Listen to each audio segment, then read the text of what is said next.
Cuando hablé sobre todo de la idea de que no hay ninguna prueba de que hubiera existido el Cristo de los Evangelios, es decir, que a lo mejor hubo un predicador que más o menos se llamaba así, pero toda la historia de su vida, o es una mezcla de varios predicadores, pero ciertamente pues no es alguien ni que caminaba sobre el agua ni que hacía milagros, es muy difícil de creer eso, ¿no?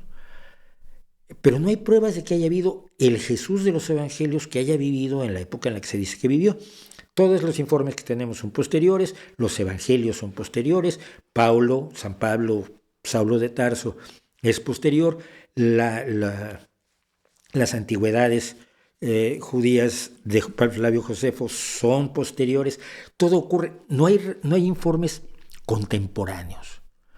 Cuando dicen, es que es lo mismo que si dijeras que no existió el César. Ya, pues que hay mucha gente que escribió, que conoció al César, y el César escribió un libro, y hay registros históricos, historiográficos que coinciden con la existencia del César. Tenemos una razonable certeza de su existencia por los muchos registros que hay de su vida.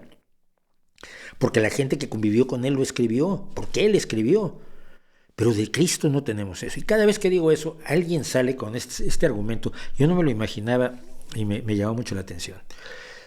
Si no existió Cristo, ¿por qué se divide la historia entre antes de Cristo y después de Cristo? Que yo le llamo la era común, antes de la era común y la era común. Y hay gente que se enoja mucho y voy a explicar por qué además le llamo la era común. El punto es que en aquel entonces, en los tiempos donde se supone que existió Cristo y durante los siguientes 400 años o 500, el tiempo se contaba o desde la fundación de Roma, que es mítica también, porque no hay un Rómulo y Remo que hubieran sido amamantados por una loba. Esto, caray, no creo que sea necesario explicarlo, pero desde la mítica fundación de Roma era como se contaban los años, o se contaban los años de acuerdo al cónsul con el que estabas viviendo. Entonces era, por ejemplo, el año presente era el del consulado de Probus Junior. Entonces tú decías, este año está este cónsul y ya sabías qué año era. Pero hubo un problema a la hora de las celebraciones de la vida de Cristo, como la cuentan los evangelios, pero esto se hace evidente en el siglo VI. Es decir, durante 600 años no hay antes de Cristo y después de Cristo. Luego aparece un señorcito, siempre me pareció muy simpático, que es Dionisio el Exiguo. Y le decían Dionisio el Exiguo porque era pequeñito. Y trabajaba de monje y era traductor y escribía libros y parece que era un tipo simpático. Y entonces él vio que había un problema a la hora de fijar la Pascua. Verás, según la historia real o ficticia, Cristo muere crucificado en la Pascua judía. Entra con el inicio de la Pascua, entra a Jerusalén y es después de su última cena, que es también una celebración de la Pascua judía, la cena fuerte, pues es crucificado. Entonces, por alguna causa la iglesia decidió que la Pascua tenía que caer en domingo, es decir, la resurrección era en domingo. El problema es que la Pascua judía se calcula de acuerdo a un calendario lunar que tiene el pueblo israelita, que está en el año 5000 y pico a todo esto en este momento, porque creo que lo cuentan desde la salida de Egipto, que también es mítica, y había que calcular la Pascua para que cayera en domingo. Y no podías usar los cálculos de los judíos, porque los judíos usaban un calendario lunar que no coincidía con el calendario solar que utilizaba Roma. Entonces, Dionisio el Exiguo se dedicó a hacer tablas de cálculos de la Pascua para que la iglesia supiera cuándo tenía que celebrar la pasión y muerte de Cristo. Y entonces empezó diciendo que el momento en el que escribía esto era en el año 525 desde la encarnación de Cristo. La encarnación de Cristo puede ser su concepción o puede ser su nacimiento.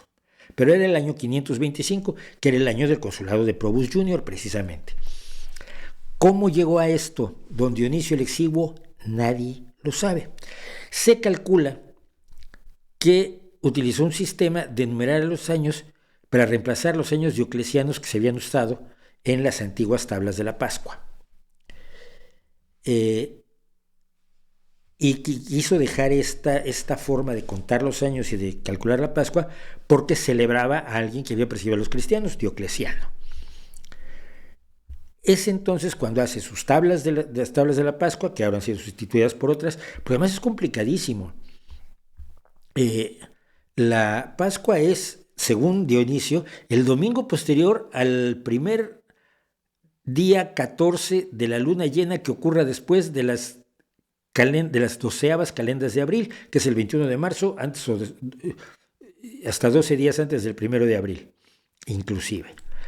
Es decir, por eso la Pascua, ¿cuándo es Semana Santa? Pues no sé, porque la calculan a partir de la luna de abril, de marzo, la primera luna llena, y luego empiezan a hacer sus cálculos a partir de eso.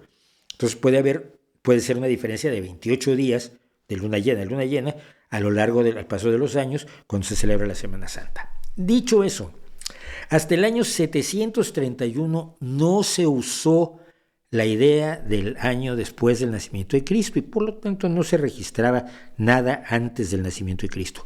No ocurrió que nació Cristo y el universo entero miró y dijo, uy, ha nacido el Redentor, a partir de hoy esto se llama el primero después de Cristo.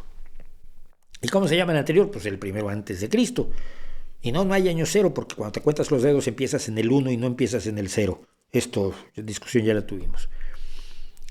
Por eso se habla de la era común. Ahora, ¿qué es lo que pasa? Que cuando hacemos los cálculos realmente de lo que cuenta la historia y de los referentes que tenemos, de los que sí sabemos que existieron, como Herodes el Grande o Pilatos, que son personas de las que sí tenemos claridad en su existencia, cuando hacemos cálculos resulta que don Dionisio se equivocó en 7 años como menos. Es decir, que hoy sería el año 2029 desde el nacimiento de Cristo, suponiendo que Cristo hubiera nacido cuando dicen que nació. Pero no es el 2029, es el 2022. Y es el 2022 que usamos comúnmente en todo el mundo, incluidos musulmanes, judíos, budistas, chinos y otros que tienen otros calendarios. Pero hemos acordado una era común para entendernos. A la hora que te escribo una carta, pues pongo 17 de noviembre de 2022, no tengo que poner tal mes del año 5000 y tantos en el calendario judío, más tal año en el calendario islámico que se hace a partir de la presencia de Mahoma. Y esto es según el calendario budista, y esto según el calendario hinduista, y esto según No. Llamamos era común a la que empezó hace 2022 años, aunque no sea exactamente la del nacimiento de Cristo en caso de que haya existido, como lo cuentan los evangelios. Espero que esto haya dejado claro, o por lo menos la próxima vez que me pregunten, pues los remito a esto y ya no lo tengo que volver a explicar.